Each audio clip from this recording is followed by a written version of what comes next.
Now it's time to hear a story from a mission-driven tech leader who currently serves as Director of Sustainable Impact Program Management Office at HP. How access to one computer changed her life. Hi, LaTasha. We're excited to have you today with us. LaTasha is an experienced global leader, and through her more than 30-year HP career, she has held senior leadership positions in the HP's IT organization, supporting transformational programs for global functions. LaTasha is known as a change agent with a collaborative leadership style and an accomplished problem solver who leads with integrity and influences perspectives to achieve corporate objectives. We are super excited to have you with us today, and I'm very happy to welcome you on stage. Thank you. I appreciate you, Anna, and what a great job you're doing as co-founder and CEO of this great organization. I had the opportunity earlier this morning to listen in on a few sessions, and I am also learning a lot from these awesome women. So thank you. I'm delighted to be here today, and I bring you greetings from Houston, Texas. So again, I also want to congratulate all of the nominees and winners as we celebrate women in tech driving change with purpose and impact. Each of you should be very, very proud of your contributions to technology and how you are inspiring other young girls and women to be leaders in tech, right? As Anna shared in the intro, I'm going to share a bit of my story with you because I believe it is important for us not to place labels on people and to judge them just because they are different, right? I'm going to share with you the village of people who had an impact on my life and why it is important for us as leaders to help others by leveraging all of our resources. As Anna shared, I've been at HP for over 30 years. It's really around 32 and a half years. And I'm happy to work for a company that aligns with my values. I am really proud to be an HP employee because HP's ambition is huge. We want to be the world's most sustainable and just technology company by 2030. We strive to have 50-50 gender equality in HP's leadership and to have greater than 30% of our females in either technical or engineering roles by 2030. We also strive to accelerate digital equity for 150 million people by 2030. So in my role, the role that I'm in today as the director of the Sustainable Impact Program Management Office, my team and I have the awesome responsibility of tracking and managing the progress HP is making towards the 2030 goals. In addition to this, I also wear a second hat as a volunteer of our co-chapter lead for one of our racial equality and social justice task force pillars, where we have an ambitious goal to be the leader for change in the supplier industry, increasing our spend with Black and African American suppliers to 10% of our diversity spend by calendar year in 2022. So that's about 13 months from now. We have a lot of great things going on at HP with our products, with our services, in addition to the great work we're doing in sustainability and D&I. Now is really a great time to be at HP. If you don't mind, let me share a bit of my background, which led to why I'm here today. I'm going to share with you how my career actually started in IT, but I'm not going to tell you up front why it was expected, why it was not expected, and why it was unusual. You see, I was born and raised in a very small country town here in Texas, Lamarck, Texas. And if you don't know where that is, it's a part of Galveston County, where the population is somewhere between 15 and 16,000 people.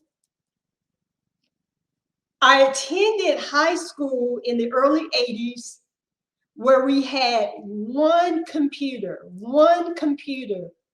located in our math class for approximately the 1,000 students who attended Lamarck High School.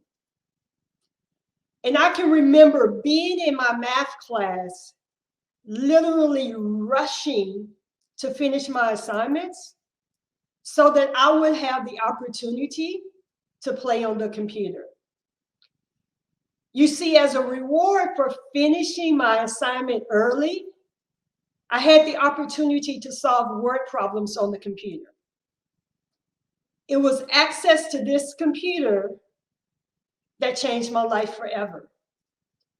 And you may ask, how so? You see, it was my math teacher who saw something in me and encouraged me to get a degree in computer science. I had dreams growing up of being an engineer because I enjoyed creating and building things. But I really did not know what this meant, as there were no engineers in my family. My dad was an entrepreneur with several different businesses, and my mom was an X-ray ultrasound technician. My parents worked hard, and I was raised to believe that I could do and be whatever I wanted to if I put in the work and made good grades, right? During high school, I made 2 college visits to engineering schools here in Texas. One, Texas A&M University, which is a predominantly white male military university, and one to Prairie View A&M University, which is a historical Black college and university. I chose Texas A&M. And the reason why I chose Texas A&M was, one, it was a beautiful campus. The living arrangements were a lot nicer than what was at Prairie View at the time. And my high school track coach went to Texas A&M. She was someone I respected, and she also encouraged me to go to A&M and spoke into me that this is something that she thought I could achieve. I chose to major in computer science in the School of Engineering. But let me tell you, I had no idea of the journey I would be on for the next 4 years at Texas A&M.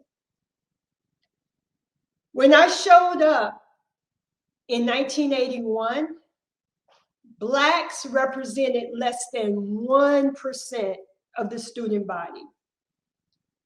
And a large percentage of the Blacks who attended A&M in the 80s were athletes, not engineers. There were many obstacles and blessings I would face as a Black female pursuing an engineering degree in computer science. But through perseverance, through grit, through help from a few TAs, a professor, my family, and my faith in God, I managed to complete my degree in 4 years. A true story on how all I needed was for one of my professors to see me and to believe in me. I went from barely passing one of my computer science classes my sophomore year to being the TA for that class my junior and senior year. Why? Because I asked for help And there was someone on the other side of that ask who did not judge me and provided me with the assistance I needed at the time. That TA opportunity led to a few extra dollars in my pocket each month, which I needed, and other paid tutoring opportunities in math.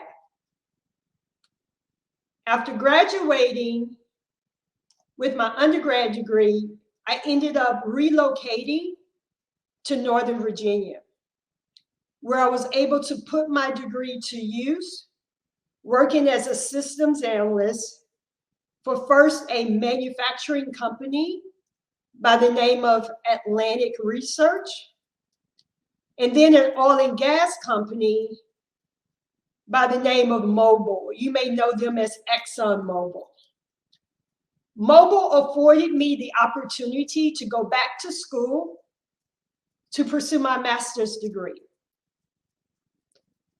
My research again was limited to 2 universities in the DC area. Georgetown University, which is a majority white university, and Howard University, which is a historical Black college and university. I chose Howard this time, as every successful Black person I knew in the DC area was a graduate of Howard or was attending Howard University. I continued to work full-time at Mobil and set a goal to complete my master's degree in computer science in 2 years, which I did with the help of many sponsors and mentors and supporters. Both Texas A&M and Howard offered me an awesome education and taught me life skills I still use today. As a computer science major, I had dreams of working for a technology company. Back then, IBM, or better known as Big Blue, was one of the top-rated IT companies. Compaq was also one of the top companies in the 80s. And with Compaq being so close to home in Houston, it was perfect when I received the offer to join the Compaq team as an IT systems analyst. Here I am, some 32 years with HP, as Compaq merged with HP back in 2002. I have the support of my leadership to continue on my career growth journey, to do meaningful work, and to make a difference in the lives of so many people inside and outside of HP. Since the time I was first introduced to a computer in high school, I've had a passion to help others gain access to technology and to believe in themselves. Like many of you, mentoring and tutoring is a part of my DNA. However, during the start of the pandemic in March of 2020, I witnessed with my own eyes communities with school-aged Black and brown children right here in Houston who did not have access to technology, whether that be a computer or Wi-Fi, in order for them to be able to do their schoolwork. It was heartbreaking to see so many of our youth not in school, not learning, and with limited access to healthy meals. Here in the US, we were also dealing with all sorts of social and political issues that were difficult for many of us to cope with. When the youth finally did get access to computers and to Wi-Fi, they were months behind their peers who had access all alone. Some ended up in summer school, to try to catch up. And unfortunately, some chose to drop out of school altogether. So my question is, how do we reach these students? As leaders in tech, I believe we have a responsibility to act. And I know many of you are already doing this. Our call to action is to not give up on our youth and to continue to leverage our resources, our talent, our network to speak hope into their lives, to encourage them to dream big, and to be the mentor, the coach, the ally, the teacher they need us to be.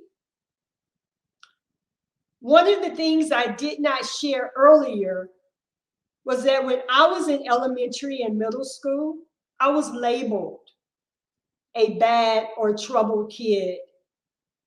And my teachers did not expect me to graduate high school. Some of it had to do with the environment I was in. But one of the main reasons I constantly got into trouble is that I had a problem with sitting still and doing nothing. The teachers struggled to give me meaningful work and to keep me busy. So I would be a distraction by talking to other kids and causing trouble. But even with that label, God had a plan for my life. I was destined for bigger things. And throughout my life's journey, whether it was my high school math teacher, my high school track coach, my pastor growing up, my best friend, my college professor, my mentor, my sponsor, my grandmother, or my parents, there was always someone there to encourage me to dream and to be a better person. Each one teach one is believed to be an old African proverb that originated in the US during slavery, when Africans were denied education. When someone learned to read or write, it became their responsibility to teach someone else for the betterment of the community. Each one of us are blessed to be a blessing in someone else's life. In closing, if you think about your own story, it's probably not that different from my story.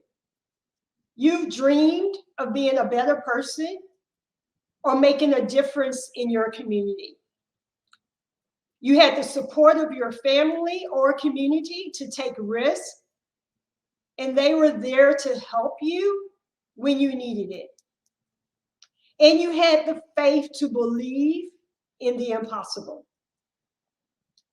Collectively, we have what it takes to be the change we want to see in our community, our country, and our world. So even when it looks dark and we appear to be going backwards instead of forward, continue to speak hope and life into the lives of our youth. They are dependent on us to encourage them, to be the examples, the mentors, the coaches, the support system they need us to be. Thank you. And Anna, if we have time, I'm happy to take any questions. Thank you, LaTasha. That was such a powerful speech. Thank you so much for inspiring and empowering them. I'd like to project one comment from Adenike. She says, it's amazing, encouraging LaTasha, important work which will move the needle and the industry forward in reflecting the society we live in, a thought-through company from the top to bottom. Access is the key. And thank you for sharing about your access to one computer that changed your life. And right now, you are changing the lives of so many women who are joining us right now because they got so inspired and empowered by you to continue doing what they believe in, to continue continue as a journey in tech. Thank you so much for being a true role model. Thank you for joining us today. We don't have time for questions, but I'm sure there are so many people wanting to reach out personally to you. Will LinkedIn work? For reaching Perfect. out. Yes. So make sure to contact LaTasha Gary from HP. Find her on LinkedIn and ask all your questions. There are more comments are coming in the chat. The people are thanking you, and your voice is powerful. Thank you so much. Thank you for being Appreciate with it. us today. Thanks for allowing me to share my story. I appreciate all of you and look forward to connecting with you on LinkedIn. Thank you. Thank you so much.